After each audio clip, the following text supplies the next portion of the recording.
కాకినాడ జిల్లా పెద్దాపురంలో మహారాణి కాలేజ్ ఎదురుగా ఆర్టీఓ రమణి సూపర్ జీఎస్టీ సూపర్ సేవింగ్ కార్యక్రమాన్ని నిర్వహించారు. జీఎస్టీ స్లాబుల కుదింపు వల్ల ప్రజలకు భారీగా ఊరట కలుగుతుందని ఎమ్మెల్యే చినరాజప్ప అన్నారు.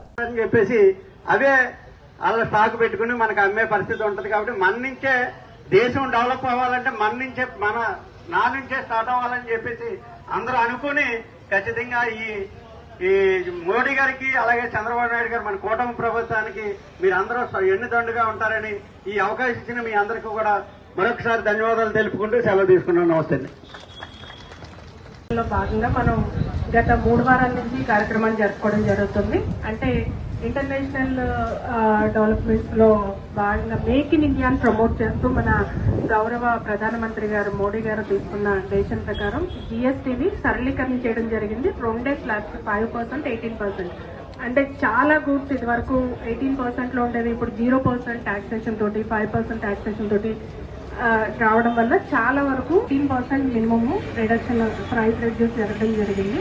సో దీన్ని జనాల్లోకి తీసుకెళ్లాలి, దీని గురించి అవగాహన కలిగించాలనే ఉద్దేశంతో 4 వారాల కార్యక్రమం కింద అంటే ప్రతి గృహిణి దగ్గర నుంచి దీంట్లో సర్వీస్ సెక్టర్, ఇండస్ట్రియల్ సెక్టర్ అందరినీ ఇన్వాల్వ్ చేస్తూ ప్రతి సెక్టర్ని ఇన్వాల్వ్ చేస్తూ weekly schedule primary sector, agriculture, fisheries అందరినీ ఇన్వాల్వ్ చేస్తూ 4 వీక్స్ ప్రోగ్రామ్ కింద దీన్ని నడిపించడం జరుగుతుంది. ఇప్పుడు ఆల్మోస్ట్ 4th వీక్కి మనం చేరుకున్నాం. దీన్ని ఫైనల్ గా 19th మనకి ఫైనల్ సెలబ్రేషన్ చేస్తూ దీపావళిని సెలబ్రేట్ చేసుకున్నట్టుగా. అంటే ఇది ట్యాక్స్ తగ్గించడం వల్ల వచ్చిన బెనిఫిట్ ఏంటి అనేది ప్రతి వాళ్ళకి ఇక్కడ మ్యానుఫ్యాక్చరింగ్ చేసే వాళ్ళకి తెలియాలి, అలాగే దాన్ని వినియోగించే వినియోగదారులకి తెలియాలన్న ఉద్దేశంతో ఈ అవగాహన సదస్సు అందరికీ అవగాహన వచ్చి కిందకి బాగా చెప్పాలని ఆలోచనతో ఈ సమావేశం పెట్టి అవగాహన సదస్సు అన్ని నియోజకవర్గం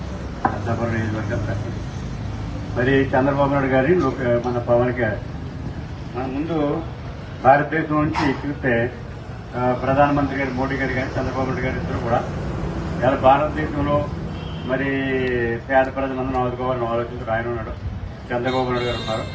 ఈ కూటమి ప్రభుత్వం వచ్చిన కాడి నుంచి కూడా ఇవాళ అదే కార్యక్రమం ప్రజల కోసం అనేక అభివృద్ధి కార్యక్రమాలు, సంక్షేమ కార్యక్రమాలు ముందుకేస్తున్నారు.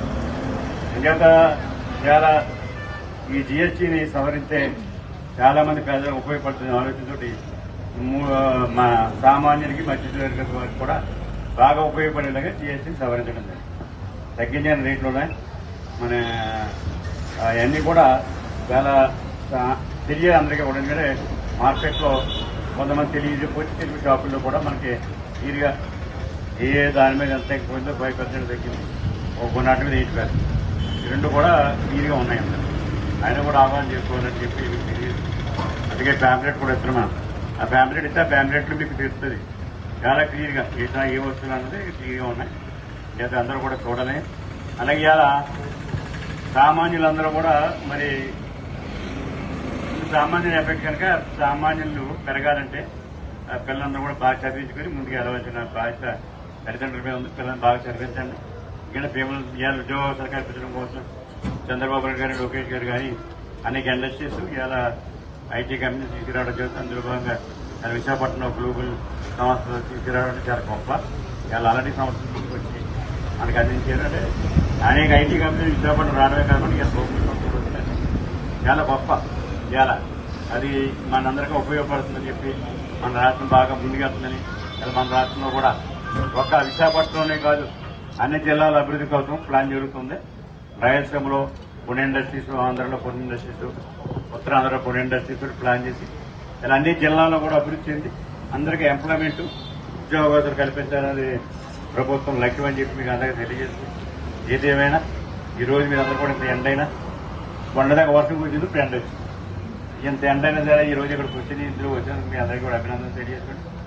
మన ఓల్డ్ ఏజ్ అంటే ఈ P4లో కడతాం. మేము P4 చంద్రబాబు నాయుడు గారు పేదల కోసం ఇలా P4 తీసుకున్నాడు. అందులో ఒక 100 మందిని ఇలా ఓల్డ్ ఏజ్ హోమ్లో కట్టాలంటే బిగినింగ్ 100 మంది ఉంటారు, వెళ్ళిపోతూ ఉంటారు, కొత్త వస్తున్నాడు. 50 ఉంటాడు ప్లాన్ ఒక 5 కోట్లతోటి 5 కోట్ల రూపాయలతో ప్లాన్ చేసి బిల్డింగ్, మంచి బిల్డింగ్ కట్టి అందించాలనుకుంది. రెండోది మన పెద్దాపురంలో 100 బెడెడ్ హాస్పిటల్ నేను వచ్చిన తర్వాత ఒక మంచి బిల్డింగ్ 700 కోట్లు కట్టించాను. 50 బెడెడ్ అయింది, 100 బెడెడ్ చేయాలని ఆలోచిస్తున్నాం. దానికోసం సైట్ కూడా ప్రయత్నాలు చేస్తాం. సైట్ వస్తే 100 బెడెడ్ కూడా చేయడం కాదు. మూడోది ఒక కళ్యాణ మండపం, పెద్ద కళ్యాణ మండపం. ఎందుకంటే మనం ఈ సిటీలో మన టౌన్ ఉంది, ఇది గ్రామం కింద ఉంటుంది రోడ్డు, డబుల్ రోడ్ వేసాం, సెంట్రల్ లైటింగ్ వేసాం. మార్కెట్ అంతా మెయిన్ రోడ్లో వస్తుంది, షాపింగ్లు కానీ, షోరూములు కానీ, ఆఫీసులు కానీ, కాలేజీలు కానీ. అలాగే చేస్తే